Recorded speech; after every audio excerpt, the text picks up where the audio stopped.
Орой минь үзэгчтэй чухал яриа нэвтрүүлгийг үзэгч та бүхэндээ хүрэхэд бэлэн боллоо. Бид студидтэй Норвегийн амьдралын шинжлэх ухааны эрдэм шинжилгээний ажилтан доктор Найдан Хүүг урьж оролцуулж байна. Тэгэхээр бидний урилгыг хүлээн авч бас бидний студид хүрэлцэн гэж үзэгчтэй маань бас Норвегийн тэр амьдралын мөн чанар, дээрээс нь Норвегийн тэр иргэдээ боддог тэр ухааны талаар ярилцах чагаар танд баярлалаа. За баярлалаа. Өөрсөндөөс баярлалаа.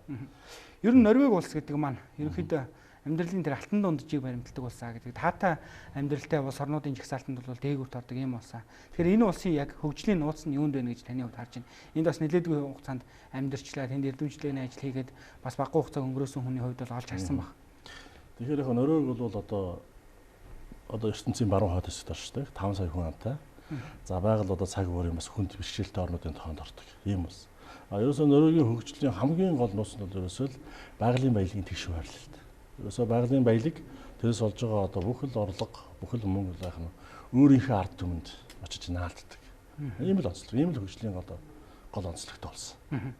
Тэгэхээр Норвегоос ер нь суралцах гэдэг нэг зүйл байгаад гэдэг. Манайхны хувьд бол ялангуяа тэр байгалийн баялагын тэгш хуваарлт гэдгийг бол Норвегоос сурах ёстой гэдэг ийм хугацаа яваад ах шиг байна. Гэхдээ энийг бид нэр авч чадахгүй байна. Ер нь яаж сурах ёстой юм бол? Тэгэхээр одоо жишээлбэл бид чинь одоо ашигт малтуулаа ашиглаж эхлэе тийм ээ. Уул уурхайгаа ашиглаж эхлээд 20 жил боллоо. Өнөөдөр үндсэндээ алдаатай яваад байна гэдэг нь юм болгон дээр харагдаж байна л да. Гадаад өрөөссөн байна. Одоо цалин маань өлтөө одоо амьдрал төлөвлөс нэмэгдсэнгүй. За улс их орны хувьд одоо их мөнгөжиж тийм ээ. Мөнгө маань тогтвортой болж ч юм ийм байх. Норвег бол ерөөсөө тэндээс суралцах зүйл бол байна шүү дээ. Ерөөсөө байгалийн баялагтай бол төр нь өөрийнхөө мэдэлд авдаг. Төр нь өөрийнхөө мэдэлд аваад одоо олборлох одоо тэрийг дээш нь гаргаж тавих зардлаа бол компаниудад төлөөд тэгэл бусдын ингээл ард түмэндээ одоо өндөр цалин одоо хангамжаар ингээл тарааж өгч штэ. Манайх бол байгалийн баялагийг хуваарлах гэхээр халамжийн бодлого руу шилжүүлчихэж байгаа. За тухайлбал хүнд мөнгө тарааж өгч гэх юм тийм. Энэ нь эргээд нөгөө нэг буруу эдийн засгаа дэмжих биш, эдийн засгаа өөр байдал руу уруудах татах энэ өнцөг болчиход байгаа шүү. Тий. Тэгэхээр бол яг Норвег бол ингээд байгалийн баялагыг төрн эзэмшээд за тэргээр өөрийн гэсэн одоо орлого бүрдүүлээд одоо 3 хэсэгт очиж. Нэг хэсэг нь бол цалин мөнгө одоо нэмэгт зарцуулаад, нөгөө хэсэг нь бол ирээдүйдээ сан болж хадгалаад, нөгөө нь 30% нь бол яг хэрэгтэй зүйлд хөрөнгө оруулалт хийж, дотоод болон гадаадад хөрөнгө оруулалт хийж. Ингэж өөрийнхөө мөнгийг одоо дандаа ингэж арвижуулж, баяжиж одоо жишээлбэл Норвегийн яг одоо тэр Норвегийн сан гэдэг чинь одоо жишээлбэл 900 тэрбум долларын сантай болчиход байна шүү дээ. Одоо хангамж тийм ээ халамж гэж ярьж. Яг Норвегт бол хүүхэд болон настай хүмүүстэй үзүүлэх нийгмийн халамж бол өндөр шүү дээ. Тэр их олж байгаа мөнгөө яг ард түмэндээ зарцуулах нэг одоо зөв юу нь бол зам нь бол яг халамж шүү дээ. Халамжийг бол хавтгааруулж байгаа бол байдал манад бол байгаа. Энэ бол яг сонгуулийн амлалттай холбоотой шүү дээ. 1.5 сая төгрөг зарцуу тараана одоо тэгээл энэ юу гэдэг чинь одоо зүгээр голдролгоор явж байгаа зах зээлийн юмыг аваачиж сонгуулийн одоо сурчлагаанд ашиглаад одоо 5% зээл 8% зээл гэдвс гэж яриад энэ бүгдлийнх нь улс төрийн нөгөө одоо намуудын амлалт ороод байгаа учраас л бид амжилтанд хүрэхгүй байна. Норвегт бол тийм байдаг. Хүүхдийн мөнгө олох ёстой. Тэтгэврийн цалин тэтгэврээ нэмэх ёстой. Тэгж л өөрийнхөө одоо улсын одоо ард түмний сайн сайхан амьдрал шүү дээ. Яг Норвегийн амьдралын гэдэг юм уу тэр улс төрийн нөх тогтолцооныхаа нэг зүйлийг бол алтан дундаж гэж яриад байгаа шүү ган тийм ээ. Алтан дундаж гэж одоо ерөөсөө нийт хүн амын 60-70% нь ерөөсөө одоо алтан дундажд хамаарагдаж байгаа. Энэ нийгэм хэлээд байгаа. Энэ нийгмийг одоо бүтээн байгуулж чадсан улс бол яг нь Скандинавын үгээр 4 улс шүү дээ. 60-70%. Энд бол ерөөсөө цалингаар амьдардаг. Өндөр цалин хөлсөөрөл өөрсдийнхөө аж амьдралыг одоо яг өөдөн татаж шудраг хөдөлмөрлөл тэгж амьдардаг. Энэ нийгмийг л яг алтан дунджийн нийгэм гэж нэрлэдэг байгаа шүү дээ. Энийг Монголын хөрсөн дээр буулгах тэр боломж нөөц нь юунд байна? Байна. Бидэнд бол боломж нөөц байна шүү дээ. Бид ямар ч 1921-ээс 1990 он хүртэл бид одоо юу гэдгийг театрын гэдэг юм уу эсвэл одоо тийм замаар хөгжөөв. Бидэнд бол байр суурь бааз бол байгаа байхгүй. Ганцхан хөгжлийн бодлогын алдаа ингээд маш хүчтэй давтагдаад байна. Тийм. Энэ алдаанаа тухайлбал яг юун дээр илүү тод илэрч байна? Эдийн засаг дээр байна уу? Хүн амын амьдралын төвшин энэ зааг дээр байна уу? Тэгэхээр энэ дээр бол ерөөсөө гол алдаа хийж байгаа юм ерөөсөө манай улс төрийн намууд байна шүү дээ. Одоо улсын хурлд судалтай байгаа намууд. За жишээлбэл одоо ардчилсан намч байдаг юм, Монгол ардын намч байдаг юм. Нөгөө намууд маань энэ одоо төлөвшөж тийм ээ институт болж одоо хөгжлийн бодлого тавихгүй байгаатай холбоотой байхгүй. Өнөөдөр жишээлбэл сонгуульд орлоо. Хоосон амлалтаар хүмүүсийг хуураад ялцдаг. Дараа нь яаж явахаа мэдэхгүй болгоот юм руу өнгөд үсэрч ороод ингэжэт нэг 3 жил 4 жил дуусчдаг. Тэгэнгүүт эргээл яаж хүмүүсийн одоо анхаарлыг татах уу гэдэг ийм имийг л яг нь манай олон жил одоо улс төрд парламент суусан энэ хүмүүс маань одоо сэдээд байна шүү дээ. Энэ хөгжлийн бодлого гэж ярихаар манайхан яг юу хийх ёстой юм бэ гэдэг тийм юу байхгүй. Яг таны хэлдгээр нөө 4 жилийн нэг намын амлалтаар л Монгол улсын хөгжил тодорхойлогдоод байгаа байхгүй. Тэгэхээр өнөөдөр яг нэг бичиг бол байх шиг байгаа юм. За одоо тухайлбал сүүлд бас хэдэн он хүртэл ингээд бичиг гаргалаа. За өмнө нь 2020 он хүртэл Монгол улсын хөгжлийн бодлого гэж баримт бичиг байсан. Ингээ энэ баримт бичиг байгаад байгаа хэрнээ энэ нь бас тэр нэг бодлоготой уялдаж чадахгүй байна. Тэгэхээр хамгийн гол юм нь яг тэр хөгжлийг тэгж хөгжүүлнэ, ингэж хөгжүүлнэ гэж. За жишээлбэл бидээс яг уул уурхагаа нөрөг ус шиг хөгжүүлэх гэвэл бид ерөөсөө хамгийн түрүүнд л авч үзэх шаардлагатай юм бол тэр өмчлөлт одоо тэр эзэмшилтийн асуудал. Энийг хязгаарлалт хариуцлагатай нэг хүний компани, нэг хоёр хүний компаниуд эзэмших юм уу? Хувьцаат компани маягаар нийтээрээ эзэмших юм уу? Эсвэл төрмөө нь одоо яг 100% эзэмшээд явах юм уу гэж. Энийг л бид шийдэж чадах юм бол нөрөг шиг хөгжиж шүү дээ. Одоо бол нэг хязгаарлалт хариуцлагатай компанид энэ нийтийн баялаг очиод яг одоо эзэмшигчтэй байгаа учраас маш алдаатай шүү дээ. Уул уурхай эрхэлж яана Монгол улс. Орж ирж байгаа орлого мөнгө байхгүй шүү дээ. Орлого мөнгө байхгүй учраас засгийн газар яаж энэ хүмүүсийн цалин нэмэх юм? Яаж энэ мөнгөнийхөө инфляцийг тогтворжуулах юм? Яаж одоо хэрэгтэй гэсэн сургууль соёл одоо цэцэрлэг энэ тэрэ барих юм? Яаж одоо эмнэлгийнхээ үйлчлэгийг сайжруулах юм тийм ээ? Гэх мэтчлээ. Нөгөө стратегийн орд гэдэг тэрийгээ бас за төр төдөө хувийн эзэмших хэрэгтэй. За нөгөө компани үлдсэн хувийн эзэмших хэрэгтэй ч гэдэг юм уу. Ийм нэг маргаан өнөөдрийг хүртэл сүүлийн 10 гаруй жил явж л биш үү? Тийм энэ маргааныг бид одоо яг имхэлж цэгцэлж одоо голдролд нь оруулж чадахгүй шүү дээ. Энэ алдаа ч гэсэн одоо 1950 60-аад оны үед нөрөг улсууд бол байсан. Тэгээд энэ алдаагаа зассан. Тийм ээ? Төр эзэмшнэ гэхээр одоо нэг юу гэдэг хуучны юм шиг ингэж мушгиж ойлгуулад байгаа байхгүй. Энийг хувьцаат компани маягаар одоо бүх нийтээрээ эзэмших ийм л бодлогыг одоо бид бас нэн төрөв одоо ингээл хилцэх шаардлага. Нэг ясандаа төр бүх хувьцаагаа эзэмших ард иргэдтэйг нийлж эзэмшнэ гэсэн. Тий ард иргэдтэйг нийлж эзэмшнэ шүү дээ. Одоо жишээлбэл манай нэг том баялаг тий нэг том баялаг жишээлбэл нэг одоо хязгаарлалт хариуцлага компани эзэмшиж шүү дээ. Тэр компани дампуурж болж шүү дээ. Ер нь олон ч гэсэн компаниуд бидний баялагаар тоглоод ингээд дампуураад ингээд байхгүй болоо шүү дээ. Орлого гэж байхгүй, татвар гэж байхгүй. Тэгэл нэг мэдэн дампуурчдаг. Дампуурсан компаниудаас бид юу болж авах юм? Цаана нь хэн охирж байна? Монголын ард түмэн охирж байна шүү дээ. Гадаад өрзөл мөн ингэ нэмэгдээд идэг. Ийм л одоо хөгжлийн бодлого гол алдаа манад бол байгаа. Энэ бодлогыг зүгээр засаад гэх юм уу? Өөрчлөх тэр нөөц бололцоо Монголд байгаа болов. Очны үеэр хэрэгэлзээтэй харагдаад. Тэг зөвийг хүссэн, одоо сайныг хүссэн энэ олныг л одоо хүч нэгдэл, энэ эв нэгдэл энэ одоо алдаатай юм зассан шүү дээ. Би одоо ямар нэгэн байдлаар нэг юм зохиочоод тийм ээ тэрийг хэрэгжүүлэх гэдэг байгаа биш. Бүхэл бүтэн одоо очоод ер нь ингээд бүгдээрээ байнгаад очиж шүү дээ нөрөө гэсэн. Тэгэхээр тэр улсын туршлага байна шүү дээ. Бэлэн туршлага. Өнөөдөр жишээлх юм бол нөрөөг бол юу гэдэг юм тийм ээ дотоодын нийт бүтээгдэхүүний хэмжээ 60 мянган доллар болсон. 5 сая хүн одоо сайхан амьдарч шүү дээ. Дундад цалин нэг 5 мянган Америк доллар тийм ээ татвараас өмнө. Тийм.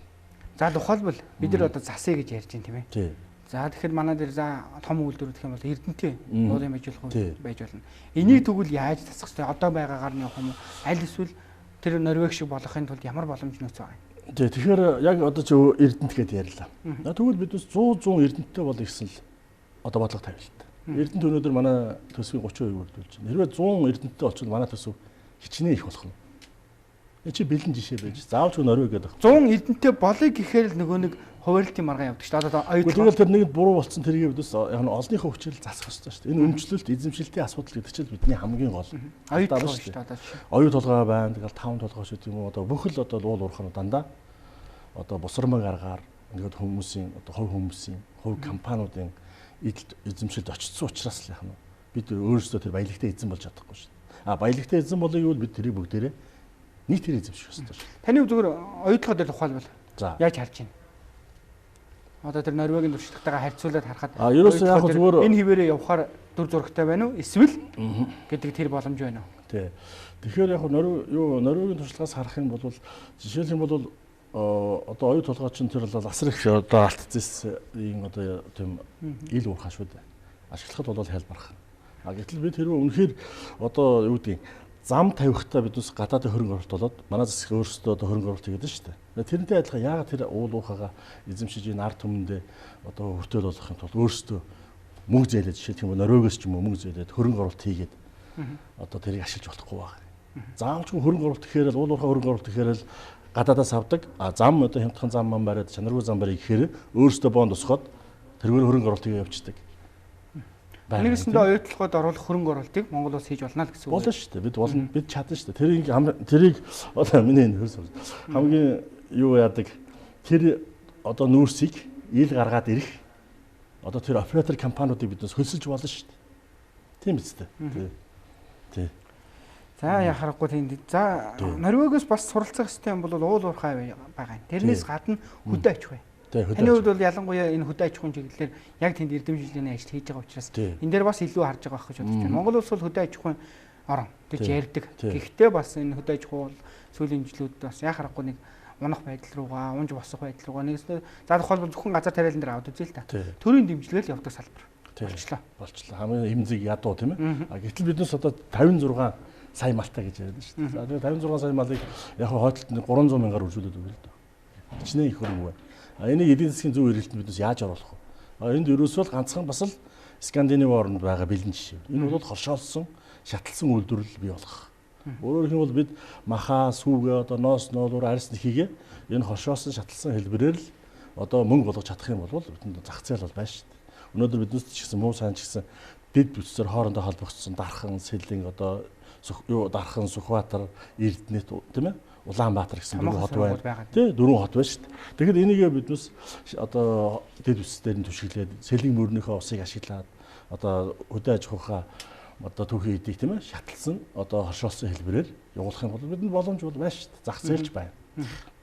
Яг нь хөдөө аж ахуйн бүтээгдэхүүнүүдийг боловсруулах тэр процесс маань үнэхээр удаан. За ганц нэг байгаа үйлдвэрүүд нь Улаанбаатар хотод түшгэлсэн гэдэг л нэг шүүмжил байгаа тохиолдол байгаа. Гэхдээ өрх болгон үйлдвэрлэгч гэвэл бас энэ хөдөө аж ахуйн салбар дээр байна. За малчид. Тий. Тэгэхээр малчдыг биднээс хоршоолж яаж, хамтруулж яаж тэдний одоо үйлдвэрлэж байгаа тэр хямд түүхий эдийг л эцсийн бүтээгдэхүүн болгож чадхал юм бол ерөөсөө бид амархан байж байна. Маш амархан байж байна. Одоо жишээлбэл манад нэг 300 хэдэн сум байлаа гэхэд нэг сумд дунджаар бол нэг 3000-аас 3500 хүн байна шүү дээ. Гэтэл нөгөө малын одоо мөнгөнд дунд шилжүүлэх юм бол 2-3 сая доллартай. 2-3 сая доллартай одоо ийм цөөхөн хүн ийм ядуу амьдралтай амьдарч байгаа. Тэгэл бидний бодлогын хамгийн том алдаа. Тэгэнгүүт л манай малаж хучин төсвөөс мөнгө өгөх ёстой байтал, төсвөтөө мөнгө өгөх ёстой байтал төсвөөс мөнгө татдаг одоо ийм имзэг тий дандаа урамшуулал ийм ингэж өгж одоо байдаг ийм салбар болчиход байгаа байхгүй. Тий за хэд хэдэн үнтэй яриад явж байхад нэг зүйл ярьжсэн. Тухайлбал нэг айл өрх. За 103 сар сүүгээ авлаа гэхэд тэр айл зүгээр хамгийн багадаа 6 сая төгрөг олох боломжтой. Гэхдээ тэгж чаддаггүй. Ягаад гэвэл алслагдсан гэдэг шалтгаанаар нөгөө сүүгээ борлуулах газар нь олддоггүй. Сүүгээ нь очиод авъя гэсэн чинь компани байдгүй гэж юм уу. Ийм л зүйл яриад байгаа. Энэ нөгөө нэг малчд маань тус тустай байгаагийн л нэг гор. Тэгээ ерөөсө тус тустай хоорондын үйл ажиллагааны юм нэгдлэгөө хамтран ажиллах одоо тогтолцоо бүрдүүлээгүй энэ байдал одоо байна. Энэ алдаа байна шүү дээ. Тэрнээс биш сүүгээр маш их хэмж болно, арьс ширээр маш их хэмж болно тийм ээ. Бахаар маш их хэмж болно. Завхны нэг суманд байгаа. Малч өөрөх. Улаанбаатарт төр түүх хийдэг авчрахын тулд зардал их гарна. Дээрээс нь боловсруулах тэр зардалаас өндөр болчихно гэдэг нэг юм шалтгаан баг шүү дээ. Тэгэхээр энийг яаж хөгжүүлэх? Тэгэхээр ерөөсөө биднес орон нутагт анхан шатны боловсруулалтын үйлдвэрүүд юм тийм ээ. Одоо жишээлбэл ноос бай гэж байж бодъё л. Тэгэхээр тэр ноосыг тэр орон нутагт нь угаах юм бол биднес одоо 100 кг бохир ноос авчирсан дээрүү 100 кг одоо цэвэр угаацсан ноос авчирсан дээрүү. Тэгэхээр биднес орон нутагт анхан шатны үйлдвэрлэл, тэгээ бүс нутгуудах дунд шатны үйлдвэрүүд тийм ээ. Тэгээд эцсийн шатны үйлдвэрүүдийг саяны миний хэлсэн дөрвөн одоо хотуудаа хийх юм бол биднес ингээ эцсийн бүтээгдэхүүн үйлдвэрлэж чадна. Хаа байсан завхнаас одоо бохир ноос биш, угаасан ноосоо зөө тэгээд дунд шатанд нь тэрийгэ бүр шүлжээд ээрээд утас суулгаад ирэх юм бол тэр одоо юу гэдгийг тэнд байгаа бас ажилгүйдлийг багасгана, хөдөлмөр шингэн. Энэ дандаа эдүүсийн дандаа хөгжлийн бодлого. Энэ бол ерөөсөө урт удаа хөгжлийн бодлого. Энийг бол тогтцсон, энийг хэн ч өөрчилдөггүй ингээл явах хэрэгтэй байхгүй. Тэрнээс нэг сайд гарч ирэл, нэг асуудал ярьдаг, нэг сайд гарч ирэл, нэг засгийн газар гарч ирэл, нөгөөх нь ингээл оронгоор нэргүүлэл ингээл явж байгаа алдаа бол яг нь сүүлийн энэ 20 хэдэн жил биднес байгаа байхгүй. Хөдөө аж ахуйн салбар дээр нэг л яригддаг зүйл бид гадагшаа юм экспортлнаа л гэдэг. Тэгээ яаж гэхээр хариулт байдаг. Тэгэхээр биднес тэр нэгдмэл үйл ажиллагаа, хамтарсан үйл ажиллагааг бий болгоод тохиолдолд бич чадахгүй. Одоо жишээлбэл бүх юм тодорхой болсон. За Монголын одоо малчид хамтраад жилдээ одоо жишээлх юм бол 40 мянган хоос гутал үйлдвэрлэнэ гэсэн тооцоо одоо бэлэн болцсон байхад бол яг нь өөрөө битээр яваад ч юм уу одоо 40 мянган гутал гарагч нь гаргах, зарах одоо гэрээ контракт хийж чадсан шүү дээ. Өнөөдөр бол тэр чинь ингээд байхгүй учраас хоос яриа болоод байгаа байхгүй. Өнөөдөр ихэд л одоо Иранд хориг тавигдлаа би зүгээр ингээд мэдээ хараад байж хат 40 мянган одоо тоон тийм ээ одоо Яманы махан гадна талаас авна гэж ярьж байна. Биднээс очиод Twitter очиод жишээлбэл манайх одоо танаад юу гэдэг юм тийм ээ 1 тэрбум долларын одоо Яманы мах өгнө гэж хэлэх амархан. Гэтэл нөгөөдхийгээ бэлдээд өгөх тогтолцоо маань эндээ байхгүй байхгүй. Дотоодоо тэр тогтолцоогоо бий болгосон тохиолдолд нэг байтга 10 тэрбум долларын ч одоо Яманы мах биднээс тийш нь гаргаж чадна. Оронд нь биднээс нефт авч чадна. Ийм л асуудал байна. Ерөөсөө үйл ажиллагааны нэгдэл энэ л ерөөх нь хөгжлийн одоо бодлогын хамгийн гол үндэс нь болж байна. Тий.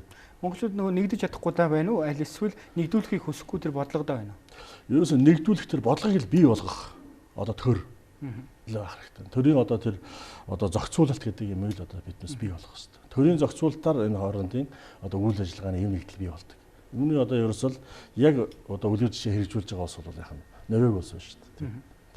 Норвегийн улс маань хөдөө аж ахуйн салбараас ер нь хэр их үр дүн хүлээж авдаг болоо. Одоо яг Норвегийн хөдөө аж ахуйгаас хамгийн гол салбар нь жишээлх юм бол загсны аж ахуй шүү дээ. Загсны аж ахуйгаар бол одоо хэдэн сая одоо хэдэн тэрбум доллар олж чадчихжээ. Өөрсдийнхөө фермерүүдийн нэг үйл ажиллагааг яг одоо миний сая ярьсан ийм нэгдэлтэй болгож чадсан учраас бол яг дотоодынхоо хэрэгцээг бүрэн хангаад за дээр нэмээд одоо яг гадагш нь экспортлж байна. За дайн ус гэхэд бол 6 сая хүн амтай. Хөдөө аж ахуйн оршуулыг шаардлагасан үйлдвэрлэлийг одоо дээд зэргээр хөгжүүлсэн болохоор дайн ус жишээлх юм бол 20 сая хүний хүнс бэлдэж чадчихжээ шүү дээ. Дайнд бол өөр одоо тэгээд манайхтай адилхан ингээд асар их юм баялаг юм ийм бол байхгүй шүү дээ. Тэгсэн мөртлөө хүнс хөдөө аж ахуйн үйлдвэрлэлийг 14 сая экспортлж. Тий. Маш сайн одоо хөгжүүлж чадсан учраас хүнсээ өөрөө хангасан дээрээс нэмээд гадагш нь гаргаж мөнгө олдог. Монгол улс бол хүнсээ үйлдвэрлэсэн нөхцөлд авах зах зээл нь бол их ойрхон гэж харагддаг. Яг тэгвэл хоёр захад бараг 2 тэрбум байна шүү дээ. Тэрбум 500. Тий. Тэгэхээр чинь яг одоо юу гэдгийг одоо дэлхийн нөгөө нэгдсэн үндэсний байгууллагын одоо хүнс хөдөө аж ахуйн байгууллагын тооцоо байна шүү дээ. Ирэх 10 жилд жишээлх юм бол хятад улсын одоо хүнсний хангамж бол мууднаа. Дотоодын нийт бүтээгдэхүүнийхээ 40% бол хятад улс бол яг хүнс импорттоор оруулж ирж байж одоо хэрэгцээгээ хангана гэсэн нэг тооцоо байна. Дээрээс нь нэмээд жишээлх юм бол манай хойд төрш одоо 150 сая хүнтэй болж шүү дээ. Тийм ээ 150 сая хүний бидээс нэг 15 сая хүний одоо хүнсээр хангах бодлого тавихад л одоо тэгэл ерөөсөн монголчууд бүгдээрээ зүтгэхэд нэг 20 жилийн дотор бол бид энэ асуудлыг шийдэж чадна шүү дээ. Гэх мэтчлээ одоо ашигт материалын өмчлөлийн асуудал, одоо хөдөө аж ахуй хөгжүүлэх одоо хоршоосон үйлдвэрлэлийн асуудал гэсэн энэ гол юмнуудыг бидээс босгож ирэх хэрэгтэй.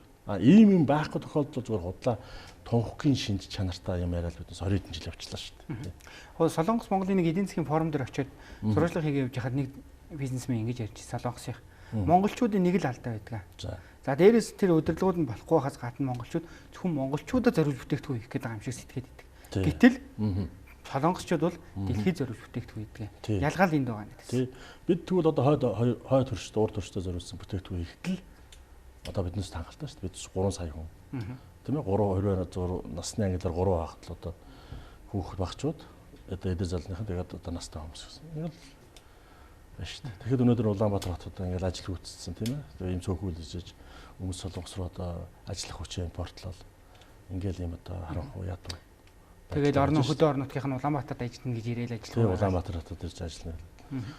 Тэгэхэд л үйлдвэр хөгжүүлэх ёстой одоо дархан одоо Эрдэнэт боломж бол байсаар л шүү дээ. Хөдөө аж ахуйн салбарын хөгжил за ингээд баялагын хуваарлт гэдэг ингээд утгаар эргээд л яхахгүй энэ төр засгийн бодлоготойгоо орооцолдог л нэг юм шүлжээ болчлаа л та. Тийм учраас ерөөсөө засах зүйл нь доороосоо биш дээрээсээ л байна. Тий, дээрээсээ. Ерөөсөө маш олон зүйл дээр ажиллагдаж байна. Монгол хүмүүс бол мундаг хүмүүс. Энэ одоо байгалийн энэ хасах 40-50 градус сурж байгаа. Энд одоо биднээс төсвөрлээд тийм ээ. Энэ одоо Монгол хүний өөрийнхөө нэг амьдралаа аваад явах чадвар бусад улс орнуудтай харьцуулахад их өндөр харагддаг. Яа би ингэж хэлж байгаа нэхэр би 14 жил Норвегид ажиллаж амьдарч байна. Монгол хүмүүс очиод ямар ч хэл мэдэхгүй хүн очиод тэнд 1-2 сарын дотор одоо хэд арга өгтөө болоод ажил хийгээд мөнгө олоод эргээд нааш нь арга гэрлүүгөө явуулаад Ингээд ирдэг. Энэ улсад үнэхээр л одоо мундаг хөгжлийн бодлого бий болол одоо мундаг удирдагч нартай олчих юм бол энэ ард түмэн бол нэгэн цагт одоо дэлхийн талыг эзэлж исэн. Ийм түүхтэй ард түмэн шүү дээ. Тий. Өнөөдөр бол биднээс ерөөсөө л одоо нэгдүгээрт Монгол хүнд биднээс монголчууд биднээс эв нэгдэл алга байна. Хоёрдугаарт одоо яг одоо ухаалаг тийм удирдлага бол үнэхээр хомс байна. Зүгээр нэг одоо арсаар тийм ээ жижиг сажиг ийм хэрүүл хийгээл ийм одоо байдлаар л одоо бид цагийг өнгөрөөж шүү дээ. Өнөөдөр одоо гадаа ингээл энэ утааны аюул асар их багт утааны тухай хинч ярихгүй. Үндсэн хуулийн цэцгийг одоо өөрчлөх, даргын өөрчлөх, тэрийг өөрчлөх, сонгуулийн хуулийг өөрчлөх. Өөрсдөө аль болохоор л одоо тийм таатай юм бий болгоо л ингээл. Сүүлийн 3 сар 4 сар бол одоо манайхан ийм л юм хийж шүү дээ. Би яг сүүлийн 2 сар 2 дахь удаага ярьж 3 дахь удаага ярьж байна. Тэгэхээр яг л нэг ийм явган хэрвэлтэй. Энд хинч хөгжлийн тухай ярихгүй. Энэ яагаад өнөөдөр одоо жишээлх юм бол 500 төгрөг хүрсэн тийм ээ. Нэхийг биднээс яагаад ашиглаж чадахгүй нэ шинж ярихгүй. Нэхийг унгаацсан нь одоо тэрний буруу, энэний буруу, тэр засгийн газрын буруу, энэ хүний буруу гэж ингээд сууж. Эсрэгээр нэхийгээ бүтээгдэхүүн болгох тухай бол тийм хөгжил алаа. Цайд нь хүртэл ярихгүй. Тий. Тэгээд ер нь яг хөө зүгээр аливаа тийм бодлогын яамнуудыг ер нь одоо 2016 оноос одоо энэ улс төрийн намуудын амлалтыг ч гэсэн одоо ард түмэн харах хэрэгтэй. Хэрвээ үнэхээр одоо мэржлийн хүмүүсээр одоо тэр бодлогын яамдуудаа бүрдүүлж толгойлуулж явна гэвэл тэр хүмүүсийг сонгох хэрэгтэй. Тэр амлалтыг харах хэрэгтэй. Өгөх мөнгнөөс нь илүү тэр бодлогын юмнуудыг л биднээс харах хэрэгтэй. Ер нь нэг ийм хөгжлийн зөв залаацтай бодлого ярьдаг улс төрчдийг бол монголчууд харж чадахгүй байна гэдэг ийм шүүмжил бас байдаг. Яг гэхдээ ойлгоно. Энэ бол яг зүгээр одоо юу гэдэг юм тийм ээ. Энэ бол бас л цаг хугацааны асуудал шүү дээ. Жишээлх юм бол би одоо нөрөөг яваагүй байсан бол би нөрөөд очиж 14 жил ажиллаж амьдарч тэр одоо нийгмийн сайн сайхнаас хүртээгүй байсан бол би ийм тухай ярихгүй. Нэгэнд хүртсэн тэрийг одоо би эргээд улс их орондоо хэрэгжүүлэх гэж байгаа учраас одоо яг дуртай дургуйч байсан. Ингээл заавчгүй ярих. Одоо энэ бол миний үүрэг байхгүй. Энэ бол миний одоо их оронч үүрэг гэдэг. Ингээд би одоо ингээл яриа сууж штэ. Бичээ сууж байна. Яриа сууж байна. Ингээд ч гэсэн одоо олон ч телевизүүдээр бас ярьж байна тийм ээ. Ер нь яг зүгээр бид нар хамгийн түрүүнд за энэ төр засгийн ч гэсэн хөгжлийн бодлого тодорхойлоод яг энэ алтан дундчдыг бий болгох, энэ алтан дундаж нийгмийг бий болгохын тулд хийж хэрэгжүүлэх заавал дээр шатнаасаа чихгүй дунд шатнаасаа ч хийгээд эхэлчих тэр алхам нь юу байх юм бэлээ. Ерөөсөө л түрүүний нэмээ хэлсэн байгалийн баялгийн тэгш хуваарлалт энэ биднээс ирж наалдах хэвээр энэ төсөвд ирж мөнгө орж ирэх хэвээр Монголын өнөөдөр ерөөсөө үеийн үед монголчууд биднээс дандаа мөнгөний гачаалттай байдаг. Өөрөөр хэлэх юм бол манай бүх мөнгөний чиглэл гадагшаа урссан. Бүх мөнгөнийхөө чиглэлийг дотроо байлгах хэрэгтэй. Одоо 20 тэрбум төгрөгтэй бол 40 тэрбум төгрөг, 40 тэрбум төгрөг бол 80 тэрбум төгрөг болж тэгээд энэ ард түмнээ цалингаар нь баяжуулах хэрэгтэй. Бүх мөнгөний одоо чиглэл гадагшаа урсж байгаа тохиолдолд бидэнд ерөөсөө хөгжил ирэхгүй шүү дээ. Үеийн үед л одоо ингээл социализмын үед ч гэсэн Монгол хамгийн л ядуу байлаа одоо ингээ сая өчигдөр ингээл Унгар элчин юу вэ? Ерөнхий сайд байд ирэх. Бас л ахаал үед ядуу байдалтай байж шүү дээ. Тэгэхээр бүх мөнгөнийхөө одоо энэ өсөлтийг дотооддоо байлгах ёстой. Мөнгөнийхөө гачаараас гарах ёстой. Тэгээд энэ дээр ерөөсөө одоо юу гэдэг зөвөр нэг урт удаан хугацааны гэж нэрлсэн одоо тийм цаас үйлдвэрлэх биш. Яг 2 3 юм дээр одоо яах вэ? Өмчлөлийн асуудлыг яах вэ? Энэ ашиггүй байгаа уул уурхаг одоо яах ёстой? Энэ ашиггүй уул уурхаг одоо яах ёстой? Зогсоох уу, яах уу гэдээ ярихаар л нөгөө нэг талаас одоо гарч ирэл янз бүрийн дарамжлуулууд ингэж яваад байна шүү дээ. Тэгэхээр энийг үнэхээр ашиггүй бол бидээс хаах хэрэгтэй шүү дээ. Тэгээ амьдрал бол ашиггүй юмд бол ингэж хөрөнгө зарцуулах шаардлагагүй. Бизнес юмгаас зарчим биш. Ашиг тий? Ашиггүй шүү дээ. Ашиггүй юм бол яах гээд хайр 40 уул уурхаа уул усаа ингэж одоо юу гэдэг тийм ээ? Тамбалтал ингэж ухаж төнхөд байгаа. Тийм ээ? Ашиггүй байх юм бол өнөөдөр жишээл юм бол бид заавалчгүй тарианагаа ургуулныг зүтгэхэд. Ашигтай зүйл рүүгээ л явах хэрэгтэй. Тийм. Яг монголчуудын бас нэг алдаа гэдэг юм уу? Зүйл нь за дээдлэх удирдлагууд хийчих байлгүй дээ гэдэг тийм нэг хандлага гэдэг. Гэхдээ доотлоос бас хөшүүрэг байх хэрэгтэй юм шиг. Тэгтээ энийг хийгээч. Үнэхээр одоо жишээ нь малчид маань биднийг алив ингээд нэгтгэхэд нэг энэ анхан шатны үйлдвэрийг алив энэ бүс нутагт байгуулаач гэдэг шаардлага ингээд тогтмол тавиад байвал энэ хэрэгжих боломжтой болоо. Тийм шүү дээ. Ер нь доод одоо ингээд нийгэм сэрж тийм ээ. Бүх хүмүүс шаардж бид зөв амьдрал байна. Бид одоо өндөр цалин хөлстэй болмоор байна. Та энэ цалин хөлстэй одоо өсөйг бий болгоно гэж та өөр сонгогдоо биз дээ гэдэг шаардлагыг тавиал тийм ээ.